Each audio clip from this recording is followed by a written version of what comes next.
two of being a man. So Abraham was responsible for a lot of situations. Okay, the one I'm gonna mention is a unique situation. I need to revisit the story. It's not a story, it's history. But Abraham and Lot were out in the field feeding their sheep and their herd, and the resources are very thin. So he had to come to the conclusion to send Lot on his way. And that was one, because of the necessity for others, right? It's hard to manage a family, man. It's fucking hard. You brothers that stepped up to the plate, you have your family and you have your duties to the Lord. Bravo. It's gonna be fucking tough, but you can handle it.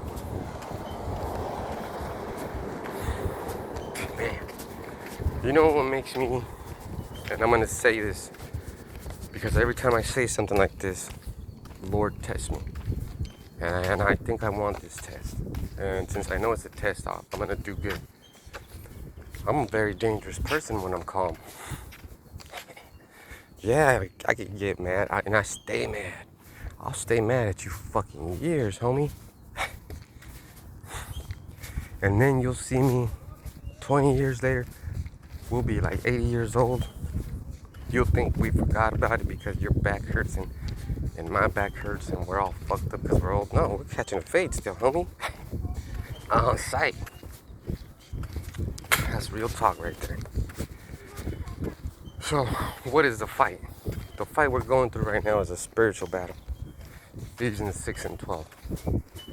And that battle is hard, man. It's like you just you're a JV wrestler and this fucking NCAA Division 1 champion comes in. That's gonna be the hardest match of your life.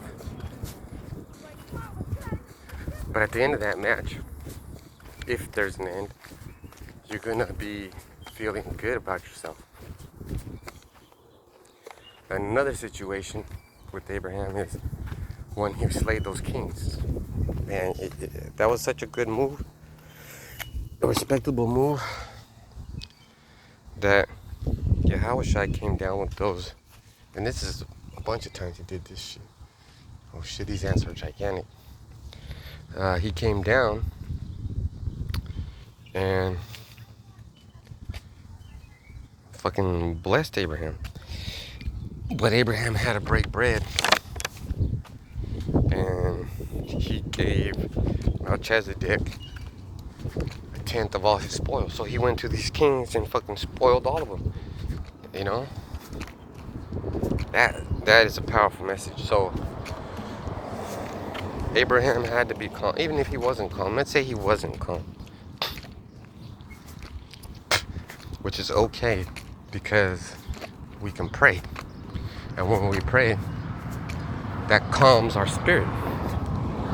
So when I'm going through these battles at home or at work or wherever the fuck I'm going through those fucking battles, if you see me take a deep breath, you're in trouble. Your ass is in trouble. I'm telling you, man. Because I'm gathering oxygen, and I've done this so many times that I'm a pro at it. And I know the end result is going to be more focus on me. And I love to focus. When I'm focused, that's it. So what I'm trying to say is, the Lord will put you in a position where He tests you all the time. He'll test you. He doesn't care.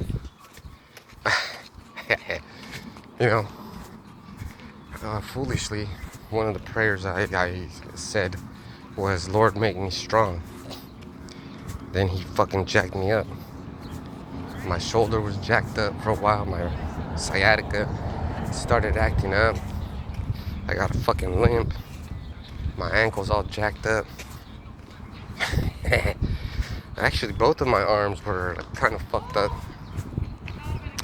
And there was a point in time where when I was in bed, I was laying down and I couldn't feel my leg. That was pretty scary. The most recent one was with my arm, my right arm, my power arm, my dextrose. So, there I was chilling, putting in a hard work at a motherfucking work, slaving, asking the Lord for the job He gave me. And I was telling Him, I'm gonna work hard, Lord. I'm gonna do everything I can. And I did, but then the next day I couldn't move. So the answer to that question was, you ain't supposed to be fucking working. The only work I should be doing is the Lord's work. So the Lord's work shall be done. It is pretty difficult. It's very difficult. But it's necessary. Just like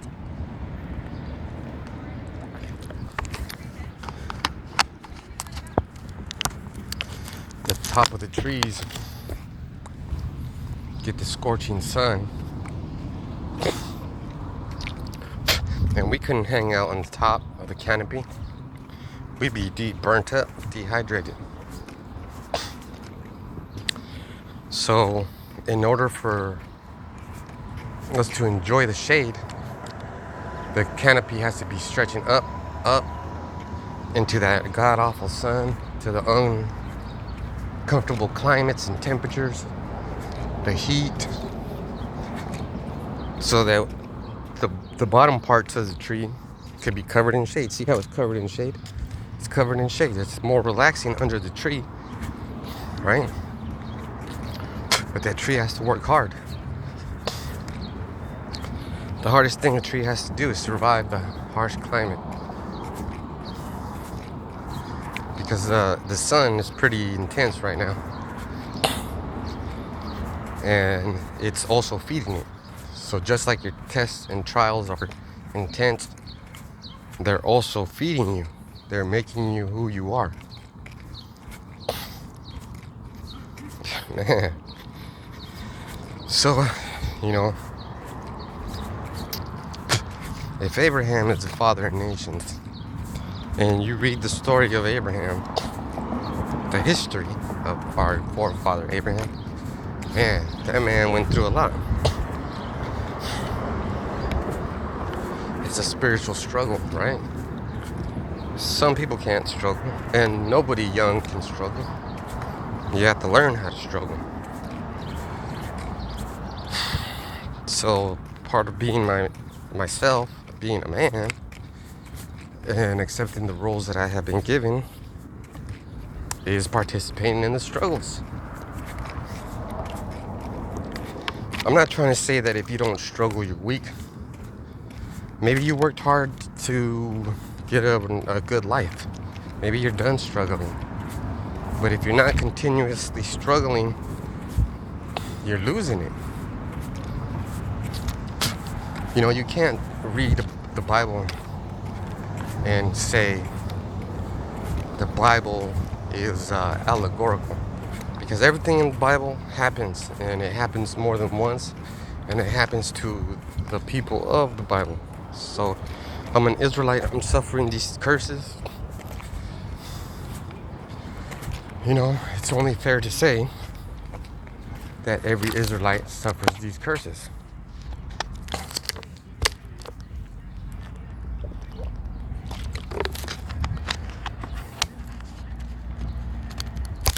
So the curses are meant to build you up. So you're going to get built up by the curses, and you're going to be tested on your integrity by how well you handle these curses. That's fucked up, huh? That's fucked up, isn't it?